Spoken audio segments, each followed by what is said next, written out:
here, welcome. And if you aren't, welcome back. Thanks so much for clicking on this video.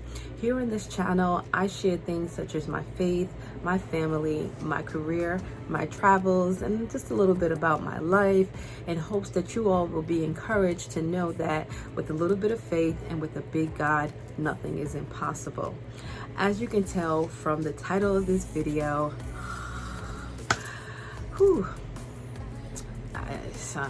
I get the chills, but I'm so excited that my husband and I have been pre-approved for a home loan. You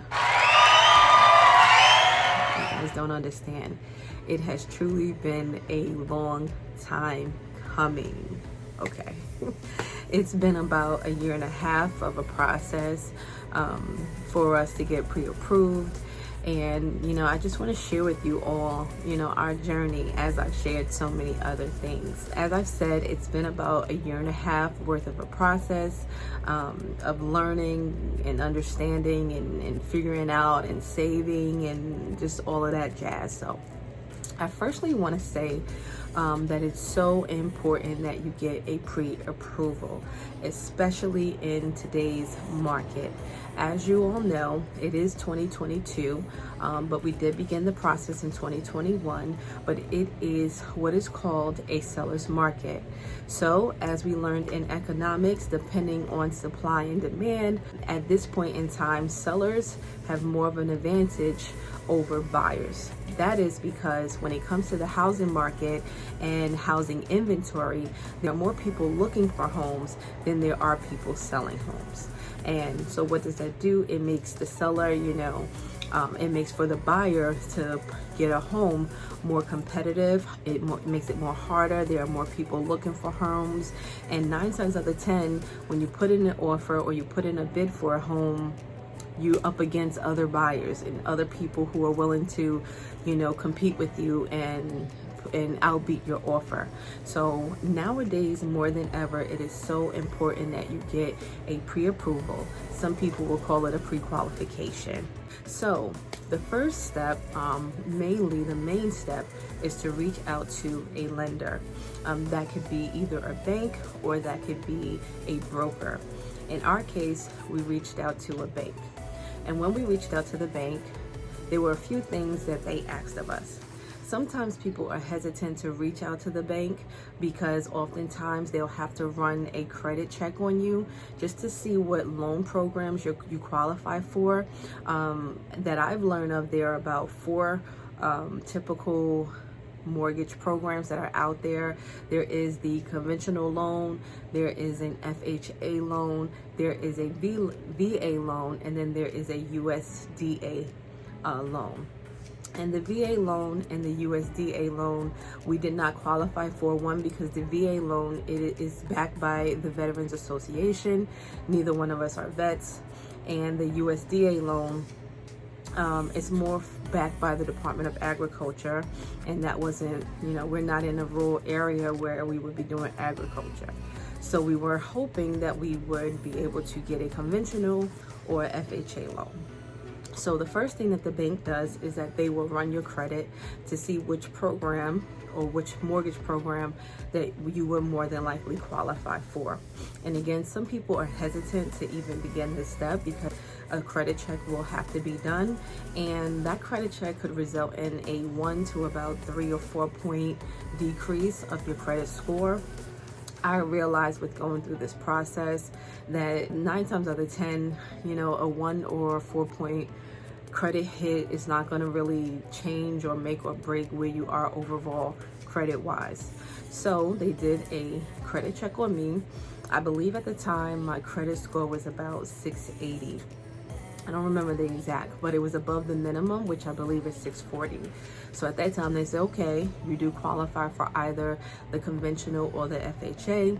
For the conventional, they did prefer a higher credit score. So at that time, I qualified for an FHA loan. The second thing that they did was they asked me, they said, what is the average home price for the area that you're looking in? So I didn't know, and I was like, oh, how do I figure that out? So right while I was on the phone with them, I went straight to Zillow. I knew that my husband and I, we prefer to live on Long Island. So, and that is, I would say Suffolk County versus Nassau County, because Suffolk County, the homes are a tad bit lower in price versus Nassau County. So I went on Zillow, I just simply typed in Suffolk County, New York. I scrolled through about a page or two, and I just let the loan officer know. I said, you know, I think the average home cost is about $350,000, $400,000. So he said, you know what, we're gonna go off of the 350. Now, mind you, at this time when I called the bank, my husband and I had about, I would say, $10,000 in the bank. So I was like, you know, happy, and I thought we were ready. I thought we were prepared. I thought that was enough. I thought $10,000 was enough. Well, it was not enough.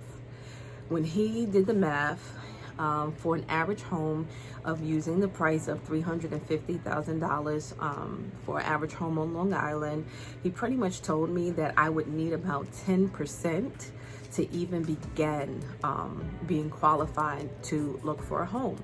I was like, what? And he's like, yeah, for down payment, it's going to be about $12,000, $13,000. Closing costs is going to be about, I think he said $9,000. And then you also have items that are in escrow, such as your home insurance and your taxes for the year. So, and those things, you know, when you're entering into the mortgage, you have to pay that for the year up front. So I was like, oh my God, we have to, you know, hit the ground running, and we have to start afresh. So in our story, we actually ended our phone call with the bank after that discovery, because I realized, hey, we got a whole lot more saving that we have to do. So we came up with a plan. We said, you know, in a year we want to, you know, we want to be ready, we want to be qualified. We were ready to be able to move into our own home. So we hit the ground running. We had a game plan, and we started saving. We saved up until the point where we had the number that we needed, about $35,000 saved, so that we can begin this process. So I reached back out to the bank and I said, we are ready. I was like, you know, paid down some more debt, so my credit score increased a bit. Now it was over 700. We had the money that was needed, you know, that was saved.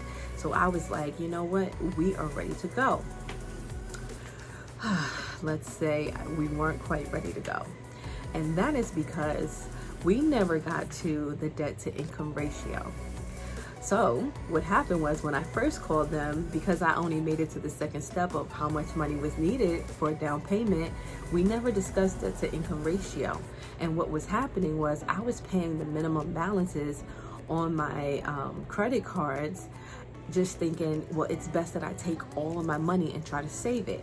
So whatever money I made, I said, okay, I'm going to pay the minimum on the credit, which was still increasing my credit, but the bulk of my money was going into our savings account. Now we're faced with the fact that they're telling me that my debt to income ratio was too high. And I was like, what?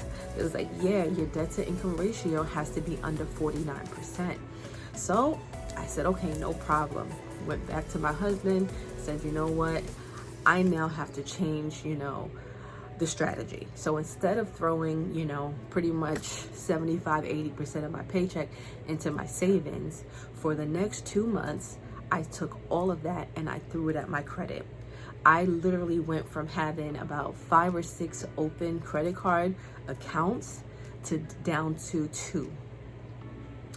And I was like, you know what? I think we're ready. So I contacted the bank, and lo and behold,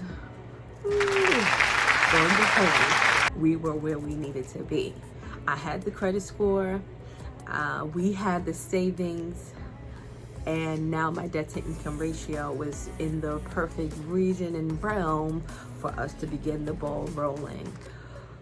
It has truly been a long time coming, and we are so grateful that we can now begin the journey of searching for a home. I plan to document every bit of it, every moment of it, to share with you all, and also so that we can have these moments to look back on and years to come, to just think of the struggle and the process and the learning and the growing and ultimately the saving, the money that was needed just for us to get to this point right here. So I know I am not the first one to purchase a home. I know that I will not be the last one to purchase a home. So if you are watching this video now and you have any tips that you would like to share with me or anyone who may come by and visit this video, please leave it in the comment box below. And if you have any questions of me at this point in the game, leave them down in the comments below. I am just so happy, and I'm just more than willing to share this process and share what the steps that you would need to take to get you where you need to go if you are thinking about home ownership. Before I end this video, I want to say I want you guys to stay tuned. As I said, I'm looking to bring you guys along on this journey with us as we begin our journey to home ownership. And I'm excited. Make sure you guys are subscribed, turn on your post notification bells, and get ready for this ride. Whew. All right. So until next time, I'll see you guys in the next video. Bye.